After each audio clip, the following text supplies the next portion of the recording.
Offer RB pain relief roll on 1 కొంటే 150, 2 కొంటే 1 ఉచితం. తలనొప్పి, వెన్నునొప్పి, మోకాల నొప్పి, కడుపుబ్బరం మరియు దోమల మందు పైపుతగా మరెన్నో సమస్యలకు ఒకే మార్గం ఆర్బీ పెయిన్ రిలీఫ్ ఆయిల్.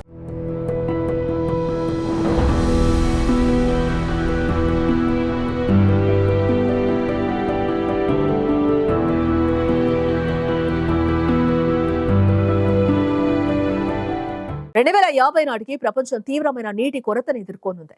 ప్రపంచ వ్యాప్తంగా నదుల్లో నీటి కాలుష్యం పెరిగిపోనుంది. 3/4 నీరుండే భూగోళంపై 3వ వంతు నదులకు కాలుష్యం ముప్పు ముంచుకొస్తోందని అంతర్జాతీయ అధ్యయనం హెచ్చరించింది. నిజానికి ఇప్పటికే నీటి కొరతో ప్రపంచం అల్లాడుతోంది. మారిన వాతావరణ పరిస్థితుల కారణంగా పలు దేశాల్లో ఈ సమస్య ఉగ్రరూపం దాల్స్తోంది. తాగునీటి సమస్య యూరప్, ఆఫ్రికాల్లో పలు దేశాల మధ్య వాటర్ వార్ కు దారితీస్తోంది. అన్ని నగరాల్లో కొత్తగా వాటర్ మాఫియాలు తలెత్తుతున్నాయి. నీటి కొరతకు నీటి కాలుష్యము తోడవడంతో కొన్నేళ్లుగా పరిస్థితి పెనం నుంచి పొయ్యిలో పడ్డ చందంగా మారింది. అయితే ఇదంతా ట్రైలర్ మాత్రమేనని, సమీప భవిష్యత్తులో ఈ సమస్య పెనురూపు దాల్చవచ్చని తాజా అధ్యయనం తేల్చింది. 2050 నాటికి ప్రపంచ వ్యాప్తంగా ఏకంగా 3వ వంతు నదీ పరివాహక ప్రాంతాల్లో స్వచ్ఛమైన నీటికి తీవ్ర కొరత నెలకొనడం ఖాయమని ఆ నివేదిక చెబుతోంది. ఇది కనీసం 300 కోట్ల జనాభాను తీవ్రంగా ప్రభావితం చేయబోతోందని అంచనా వేయడం గుబులు రేపుతోంది. నదీ పరివాహక ప్రాంతాల్లో స్వచ్ఛమైన నీటి లభ్యతపై నెదర్లాండ్స్ లోని వాగెనింగన్ యూనివర్సిటీ సారథ్యంలోని బృందం అధ్యయనం నిర్వహించింది. చైనా, మధ్య యూరప్, ఉత్తర అమెరికా, ఆఫ్రికాతో పాటు మన దేశంలోని మొత్తం 10,000 పైచిలుకు నదీ బేసిన్లు, సబ్ బేసిన్లలో నీటి నాణ్యత తదితరాలపై సుదీర్ఘకాలం లోతుగా పరిశోధన చేసింది. వాటిలో ఏకంగా 3వ వంతు అంటే 3,061 నదీ బేసిన్ల పరిధిలో నీరు తాగేందుకు దాదాపుగా పనికి రాకుండా పోనుందని హెచ్చరించింది. ఆయా బేసిన్ల పరిధిలోని జలవనరుల్లో నైట్రోజన్ వచ్చి కలుస్తూ ఉండటం ఇందుకు ప్రధాన కారణం. నీటిలో నైట్రోజన్ పరిమాణం కొంతకాలంగా మరీ ఆందోళనకర స్థాయిలో పెరిగిపోతోంది. దీనికి నీటి కొరత తోడవడంతో పరిస్థితి పూర్తిగా చేయి దాటిపోవచ్చని స్పష్టం చేసింది. జనరల్ నేచర్ కమ్యూనికేషన్స్ లో ప్రచురించిన ఈ పరిశోధన ఫలితాలు ప్రస్తుతం ప్రపంచ వ్యాప్తంగా కలకలం రేపుతున్నాయి.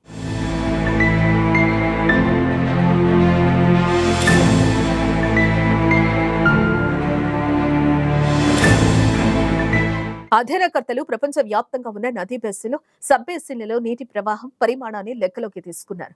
దాంతో పాటు ఆ నదుల్లో కలుస్తున్న నైట్రోజన్ పరిమాణాన్ని నీటి పరిమాణంతో పోల్చి కాలుష్య స్థాయిని లెక్కించారు. 2010 నుంచి చూస్తే గత 13 ఏళ్లలో ప్రపంచ వ్యాప్తంగా దాదాపుగా అన్ని నదీ బేసిన్లు, సబ్ బేసిన్లలోనూ నైట్రోజన్ పరిమాణం క్రమంగా పెరుగుతూ వస్తున్నట్టు వారి పరిశోధనలో తేలింది. 2010లో 4వ వంతు బేసిన్లలో కనిపించిన ఈ సమస్య ఇప్పుడు 3వ వంతుకు విస్తరించింది. పైగా వాటి కాలుష్య కారకాల్లో నైట్రోజన్ పాత్ర ఏకంగా 88% పెరిగింది.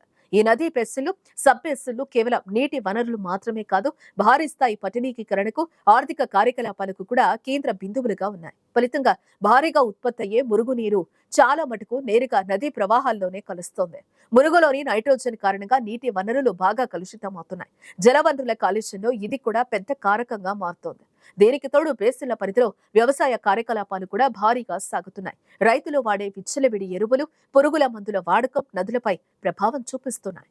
అధ్యయనం జరిపిన 10,000 పైచిలుకు నదీ బేసిన్లు ప్రధానంగా వ్యవసాయానికి కేంద్రాలుగా ఉన్నాయి. ప్రపంచ జనాభాలో ఏకంగా 80% దాకా వాటి పరిధిలోనే నివసిస్తోంది. రాబోయే 2050 కల్లా 3వ వంతు అంటే కనీసం 300 కోట్ల పైచిలుకు జనం తాగునీటి సమస్యతో అల్లాడనున్నారు. ఆ సమయానికి ఈ నీటి వనరులు పూర్తి స్థాయిలో తాగటానికి పనికి రాకుండా పోతాయి. దాంతో ఆ ప్రభావం ఊహా అతీతంగా ఉంటుందని అధ్యయనం హెచ్చరించింది. ఉత్తర అమెరికా, యూరప్, ఉత్తర ఆఫ్రికా, మధ్యప్రాచ్యం, మధ్య ఆసియా, చైనాతో పాటు భారత్లోనూ పలు ప్రాంతాలు ఈ జాబితాలో ఉన్నాయి. మనం నివసించే భూమిపైన జీవం ఉండటానికి కారణం కేవలం ఇక్కడ మంచినీరు లభించడమే. ఈ విశాల విశ్వంలో మరెక్కడా ఇలాంటి అనుకూలతలు లేవు. అలాంటి నీరు భవిష్యత్తులో మనకు అందుబాటులో ఉండే అవకాశం ఉండదని తేలటం ఆందోళన కలిగిస్తోంది. అపరిమితంగా పెరిగిపోయిన జనాభా, పర్యావరణ విధ్వంసం కారణంగా అనివార్యంగా మారిన వాతావరణ మార్పులు కలిసి నీటి భద్రతను ప్రశ్నార్థకం చేస్తున్నాయి. దాహం తీర్చుకుంటే రోగాల బారిన పడే పరిస్థితి మన దేశంలోని చాలా ప్రాంతాల్లో ఉంది. ఇందుకు కారణం భూగర్భ జలాల్లోకి చేరుతున్న పరిశ్రమల కాలుష్యాలే అవటం విషాదం. ఏటా దాదాపు 4 లక్షల మంది కలుషిత నీరు తాగటం వల్ల వచ్చే అనారోగ్యాలతో ప్రాణాలు కోల్పోతున్నారు. తెల్లారి లేస్తే చాలు పళ్ళు తోముకోవడం మొదలు ప్రతి పనికి నీరు అవసరం ఉంటుంది. వంట పాత్రల నుంచి వాహనాల దాకా శుభ్రం చేయడానికి నీరు అవసరం ఉంటుంది. అందుకే శాస్త్రజ్ఞులు ఇప్పుడు నీరు అవసరం లేని ఉత్పత్తులపైన దృష్టి పెడుతున్నారు. వాటికి నీటితో పనుండదు. అలా నీటి వృధాని అరికట్టే అవకాశం ఉంటుంది. ఒక పక్క పేద దేశాలు పల్లెల్లో నీటి చుక్కకు నోచుకొని పరిస్థితులు ఉంటే మనం మాత్రం అపారంగా నీటిని వృధా చేస్తున్నామని నిపుణులు అంటున్నారు. అందుకే ప్రస్తుతం కొన్ని స్టార్టప్ కంపెనీలు ఆర్టిఫిషియల్ ఇంటెలిజెన్స్, డీప్ లెర్నింగ్ లాంటివి ఉపయోగించి నీటిని శుద్ధి చేయడంపై దృష్టి పెడుతున్నారు. నీటిని లోతుగా విశ్లేషించి అందులో అవసరమైన ఖనిజాలకు హాని కలగకుండా అనవసరం అనుకున్న వాటిని మాత్రమే తొలగించడానికి అత్యంత ఆధునికమైన నానో ఫిల్టరేషన్, మెంబ్రేన్ కెమిస్ట్రీ విధానాలను వాడుతున్నారు. తెలుగు రాష్ట్రాల్లోని కొన్ని ప్రాంతాల్లో ఉండే ఫ్లోరైడ్, అసోం, గుహవాటి ప్రాంతాల్లోని నీటిలో ఇనుము ఎక్కువగా ఉంటుంది. ఆ నీటిని తాగిన పిల్లలు అనారోగ్యం బారిన పడుతున్నారు. భూగర్భ జలాల్లో ఉండే ప్రమాదకరమైన లోహాల అవశేషాలను వడపోసి శుభ్రం చేసే విధానాన్ని అభివృద్ధి చేస్తున్నారు.